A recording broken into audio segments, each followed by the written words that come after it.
Boots creak on rotting boards. Her palm slides along a warped plank, finds a seam that shouldn't be there. The floor gives a breath.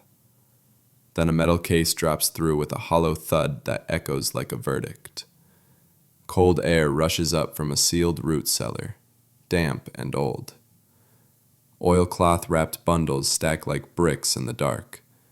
She tears one open, counts a strap, then stops.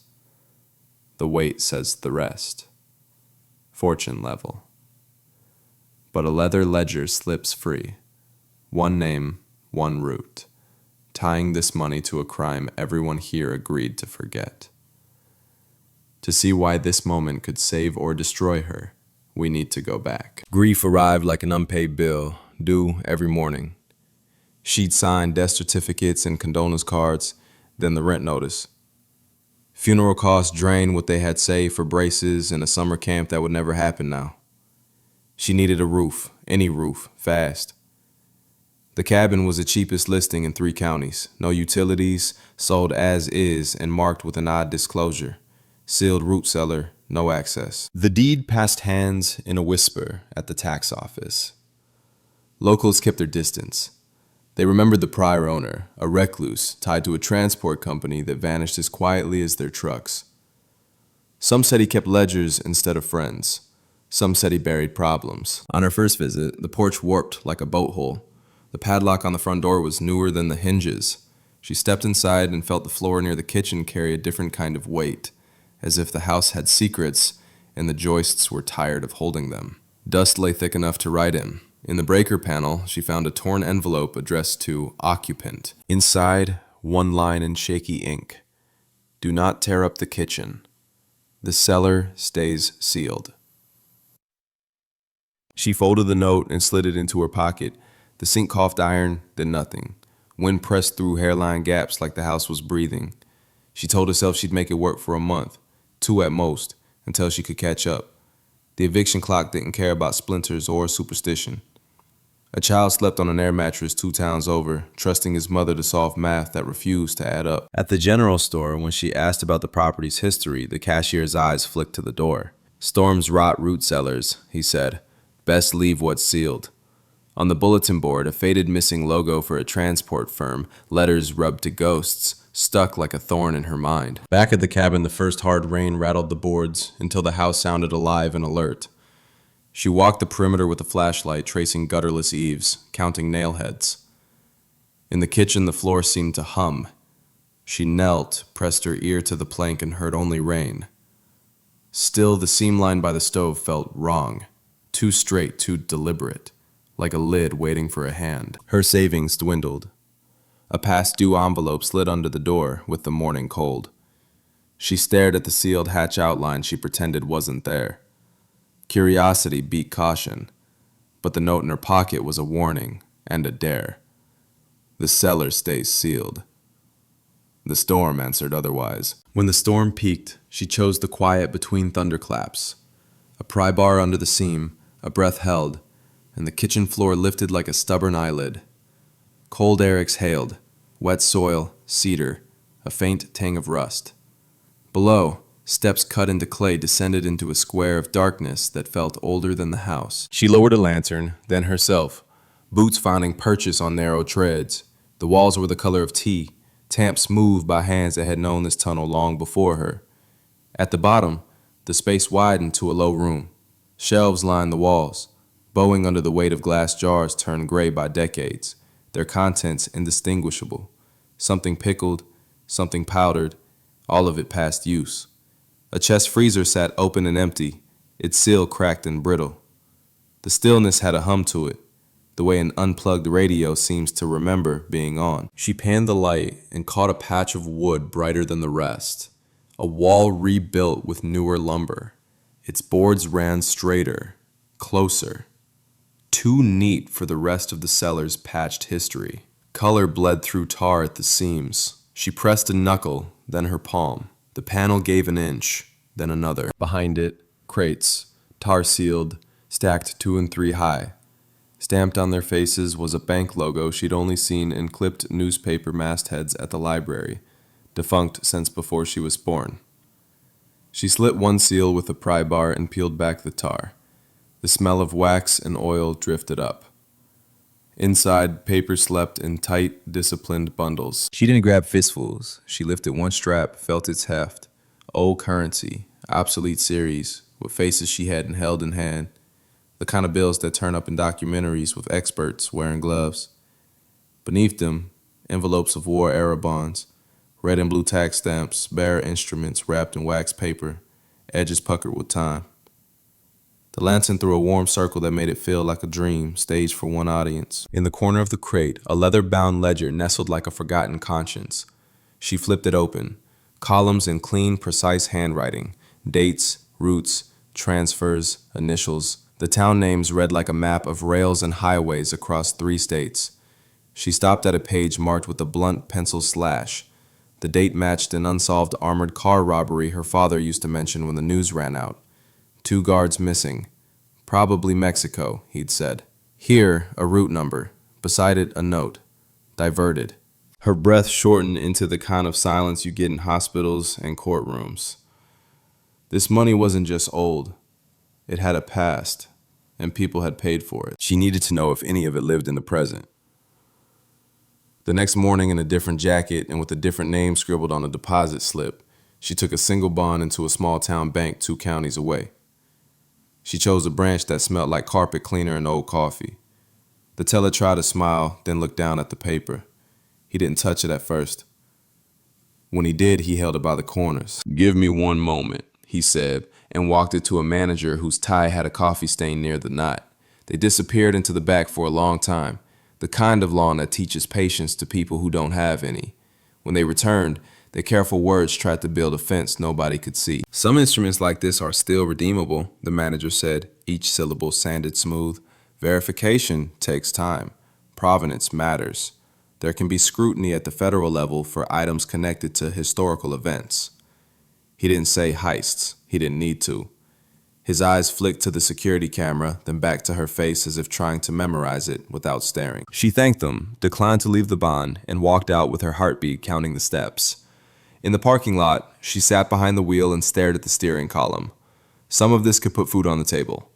Some could put her name on a list. Back in the cellar, the light felt thinner. She pulled more crates, found more instruments, bearer bonds with signatures embossed like fossils, banknotes from series that had been recalled in an era of war and shortages.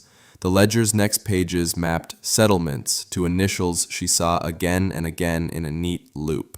People owed, people paid, people erased. She recognized the initials of the transport firm from the bulletin board flyer at the store. The ledgers didn't gossip. They recorded the quiet choreography of moving value from one set of hands to another without the inconvenience of a courtroom. Stakes hardened into something tactile. If the instruments were valid and properly redeemed, her life changed overnight.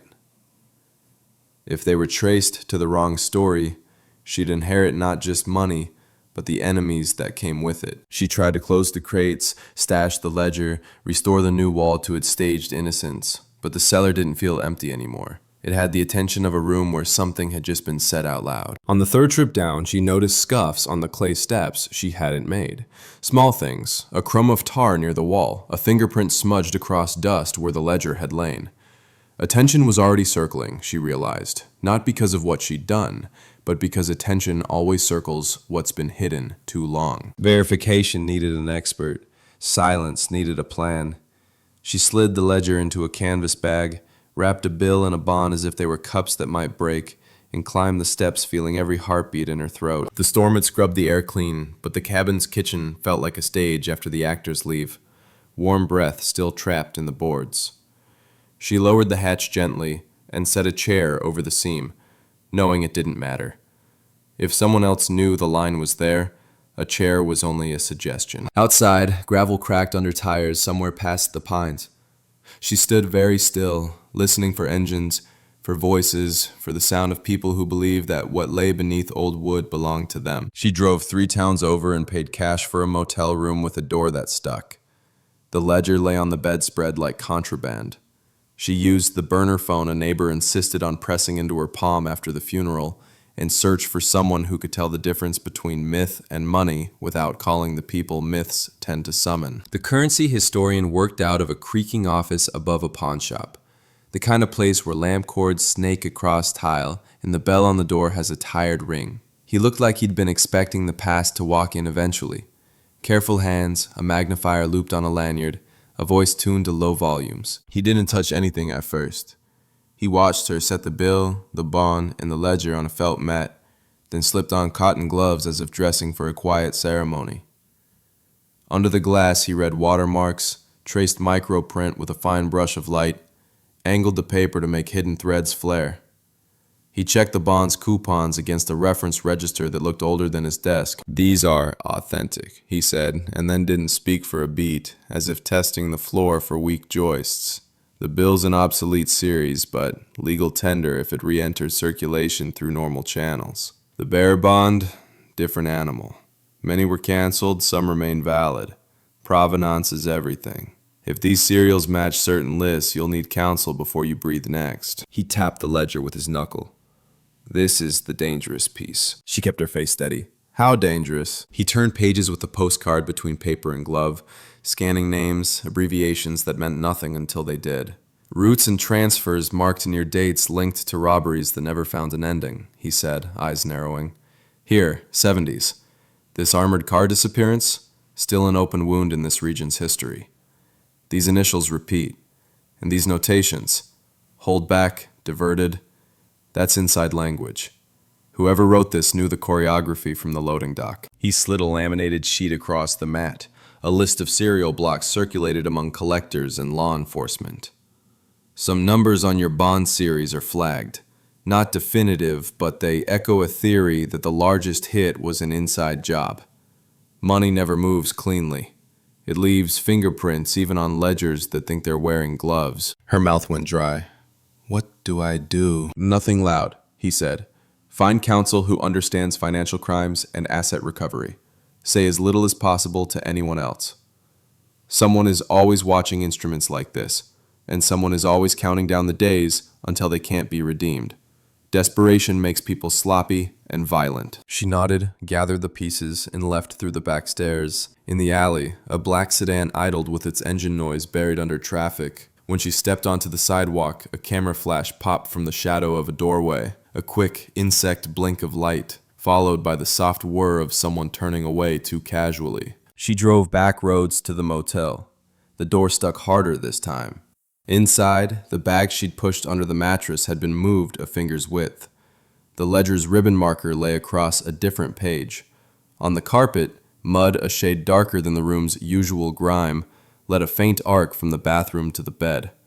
She checked the window. Latch jimmied, screen nudged. The ledger's last section, photocopies she'd made of 3 pages before leaving, was gone. The room seemed to inhale. She packed. Back at the cabin, the kitchen smelled like wet wood. The chair on the hatch had been nudged a hair out of place. In the cellar, a crate sat misaligned, a corner chewed by a pry bar that wasn't hers. Something small was missing. Not enough to change the inventory, enough to say, "We were here, and we'll be back." She took the ledger into daylight and paged to the front flyleaf. In faded pencil, a name she recognized from the bulletin board's ghosted logo, the transport firm's founder, dated the year they dissolved. Margin notes tied transfers to shell companies that folded like paper boats in the seasons after the heists.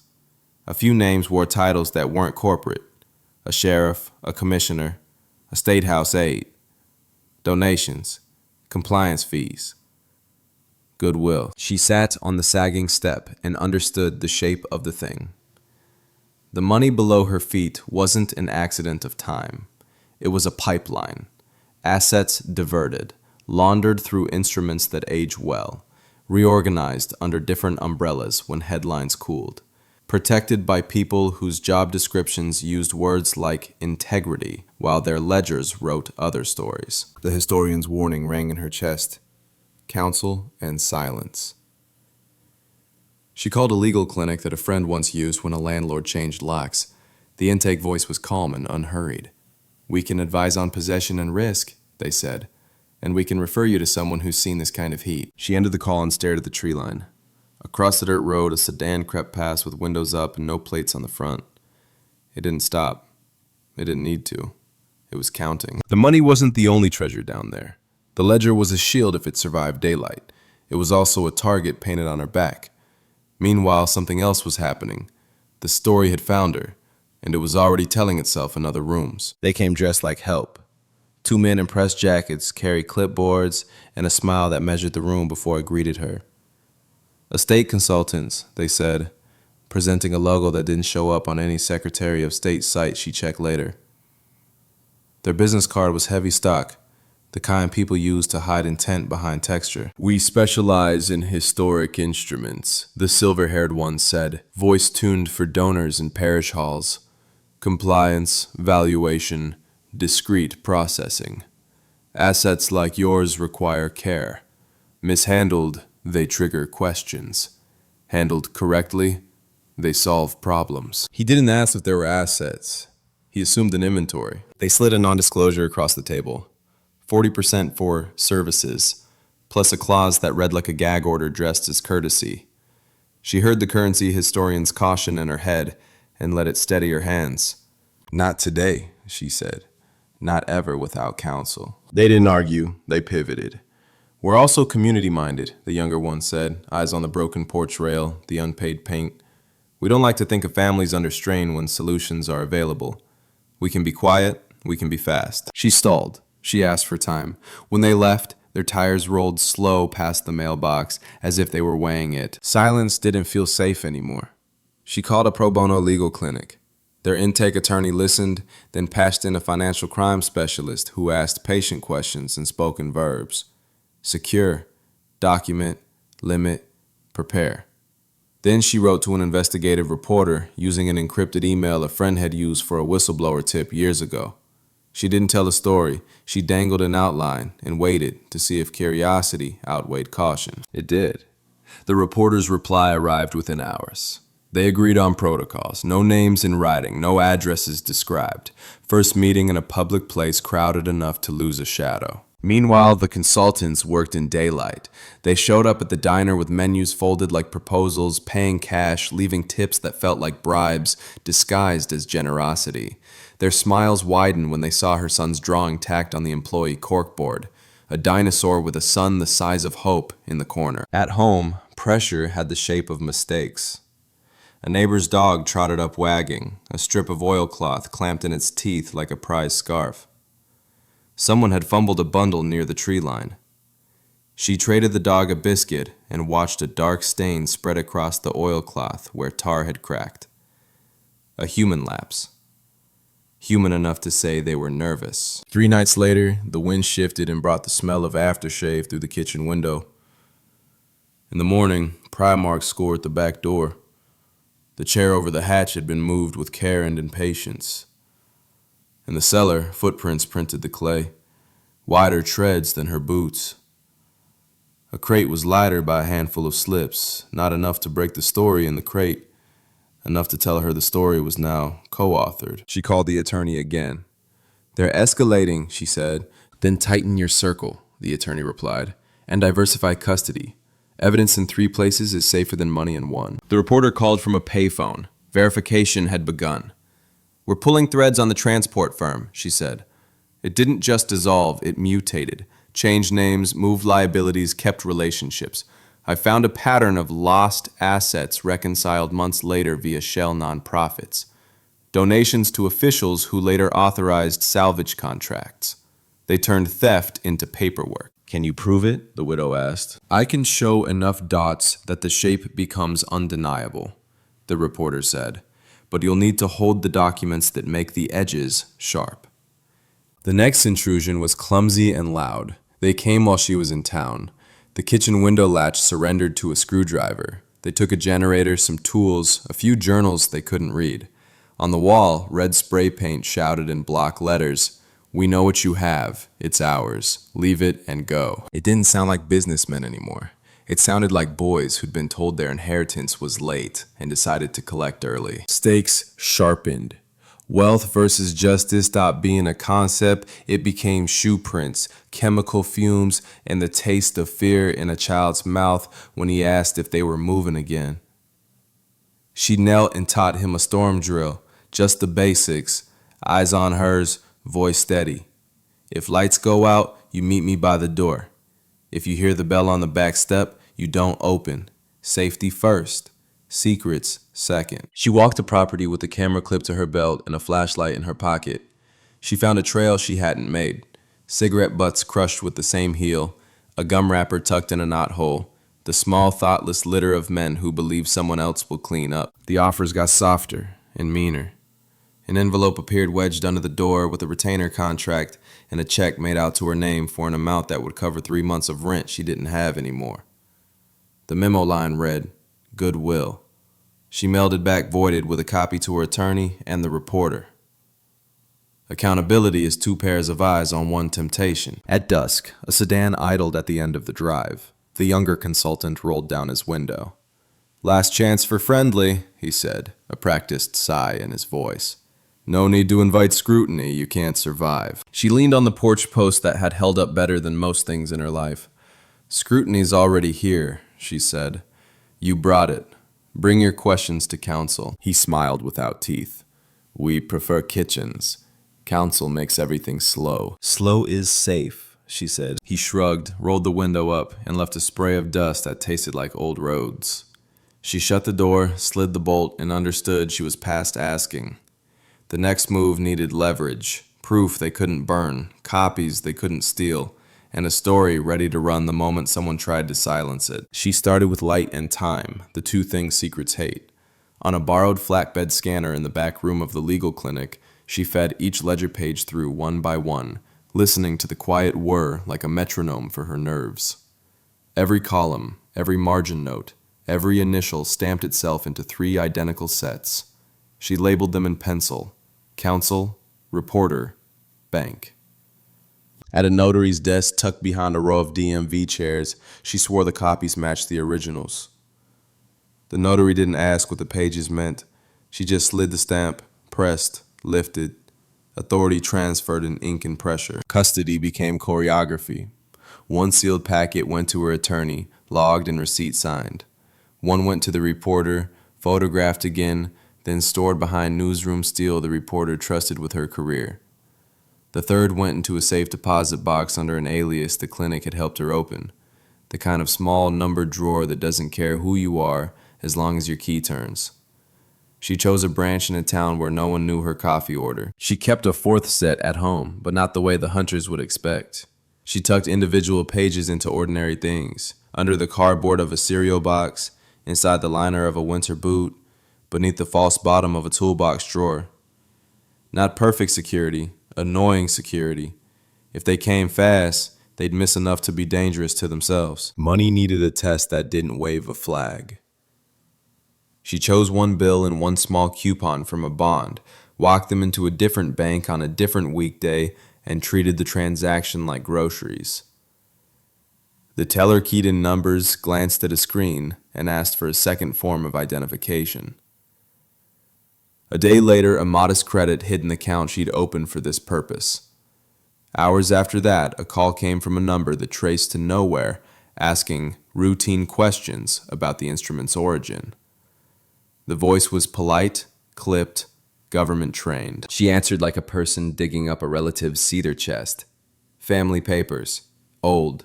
Found in a house that belonged to someone who kept everything. The agent's tone didn't change. If additional items surfaced, notify us before attempting redemption, he said. Not a request. The deposit paid for locks that didn't surrender to screwdrivers and motion cameras that texted instead of blinking. She bought a generator that could run a light when the grid decided not to. Not fortification, delay. Enough time to call counsel. Enough time to move a child from one room to another without letting fear teach him the wrong lesson. In the living room, she knelt to her son's eye level and made the drill a game. We count to 10 and meet by the front door, she said. We keep our shoes by the mat. We have a word that means move now. He chose the word comet.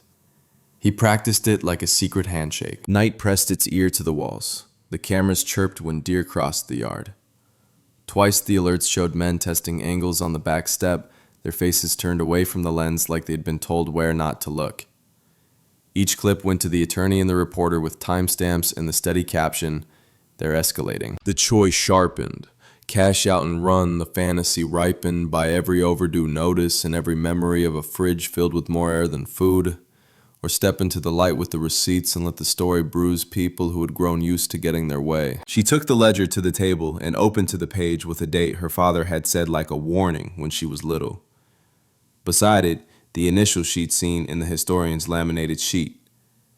The handwriting was steady even when the world around it wasn't. What we take has a weight. The thing about human nature is we're always tempted to pretend the weight is someone else's problem. She traced the ink with a fingertip and drew her own line. "I won't turn stolen into stolen again," she said into the empty room. "If any of this becomes money in our life, it'll be money that passes inspection and answers to daylight. The rest becomes leverage, not loot." The wind moved through the pines like a crowd turning its head. On the counter, her phone buzzed. A message from the reporter. "Verification is solid. We're ready when you are." She exhaled and sent back one word. Comment. Midnight arrived with a chorus of pings from the motion cams, each alert like a knuckle on glass. She was already in the tree line with the reporter, a ridge above the cabin where the pines swallowed sound. Through the cheap binoculars, she watched men ghost across the yard, 3 shadows and a 4th lagging with a backpack full of tools.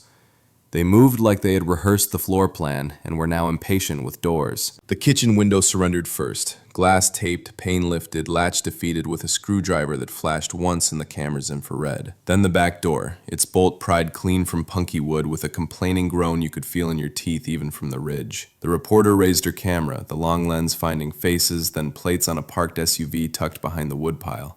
Then hands tugging at tarps with the practiced speed of men who don't expect to be interrupted. Boards popped as they reached the hatch. The chair scraped. The seam lifted. Too much weight stacked on a square of floor designed for 1 pair of boots, not 4. Joists answered with a low, tired moan.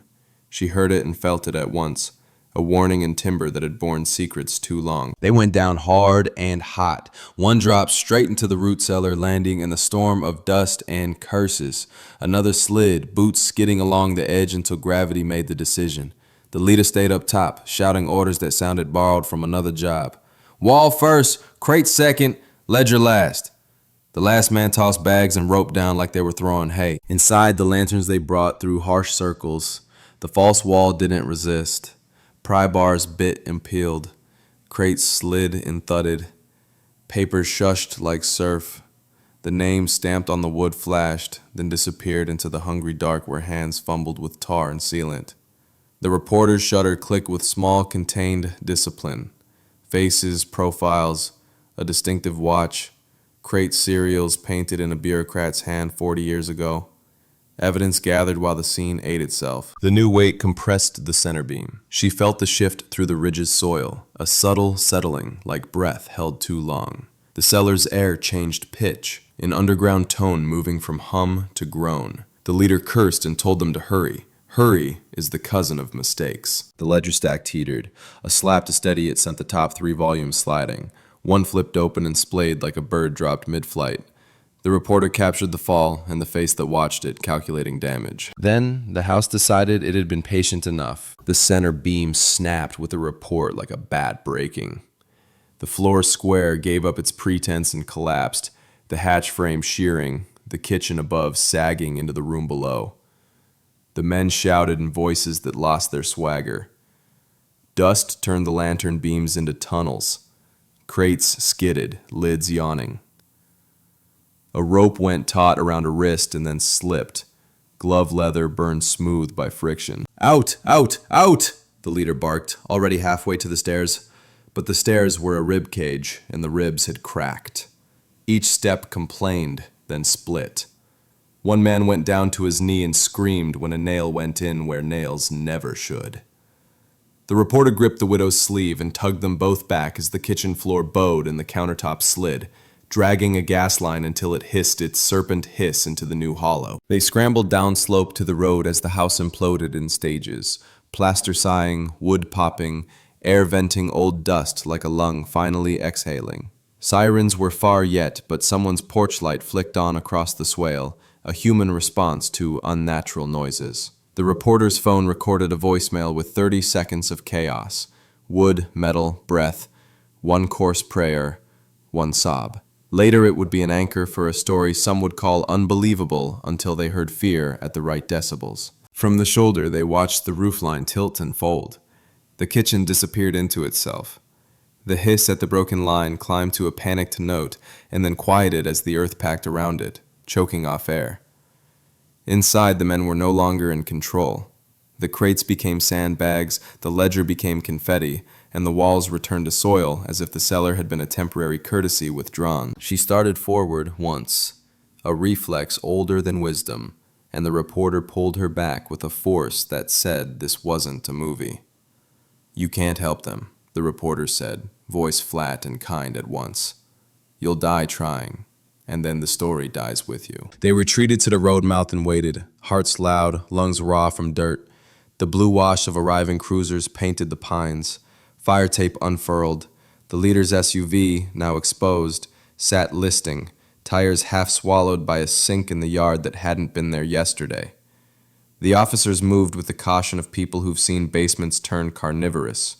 Statements were taken at the shoulder, names were declined at counsel's instruction.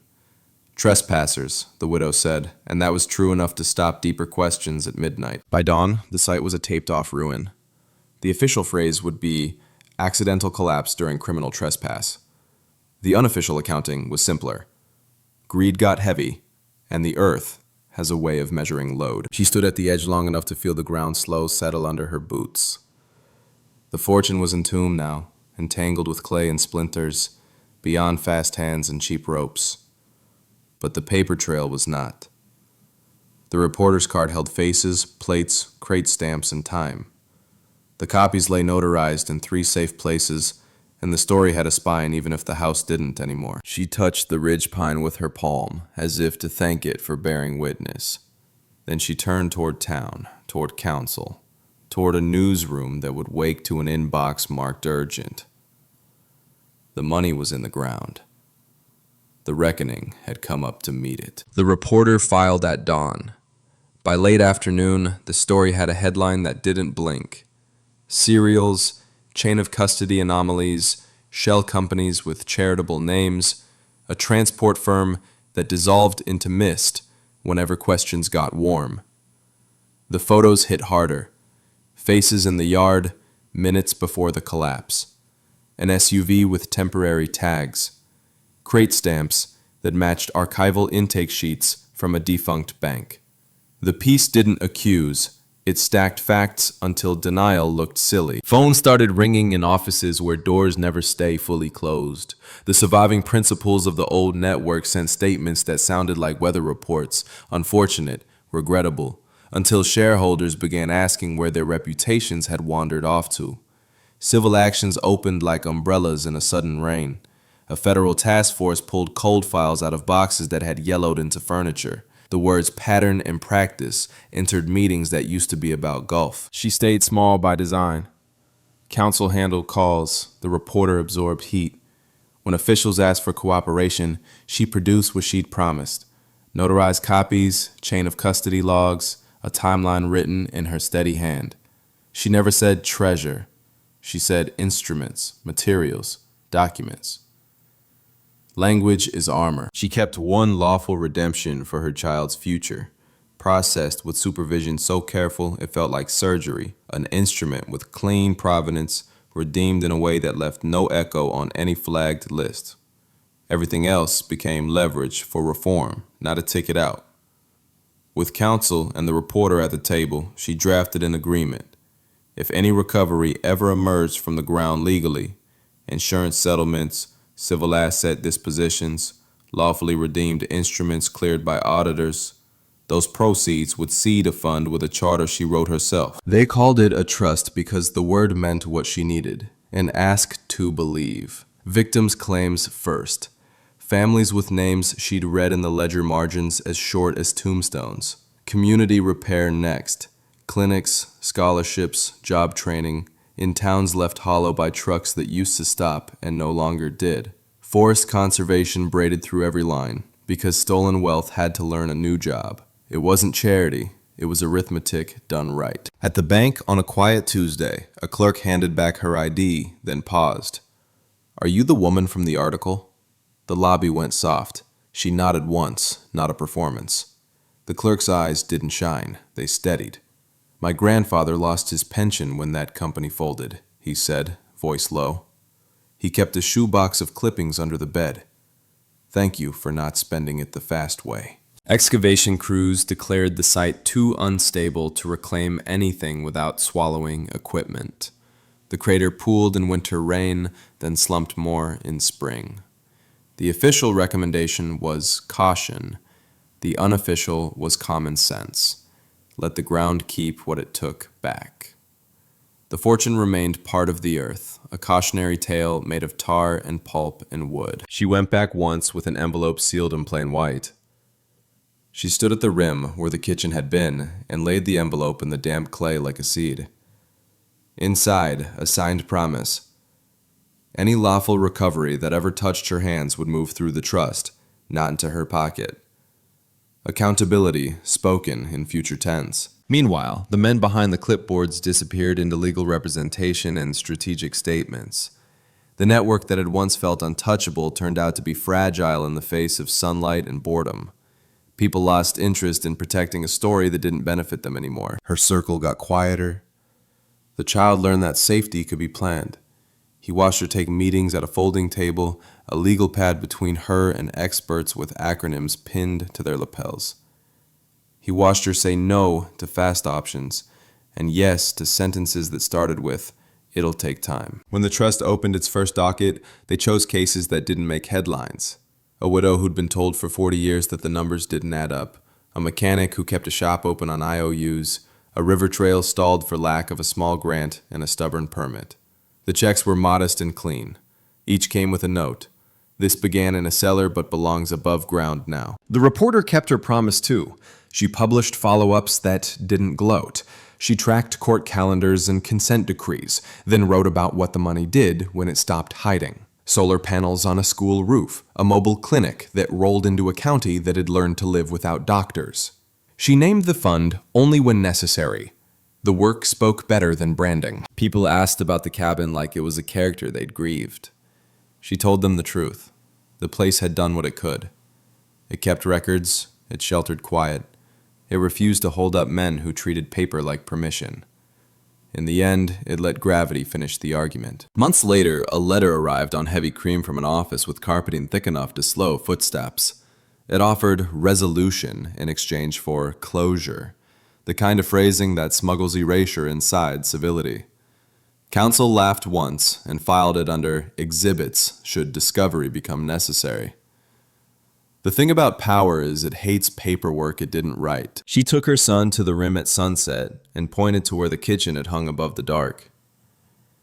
"We don't build on soft ground," she said. "Not again." He nodded and asked the kind of question children ask when they understand more than we think. "Did we do the right thing?" She held his gaze. "We did the honest thing.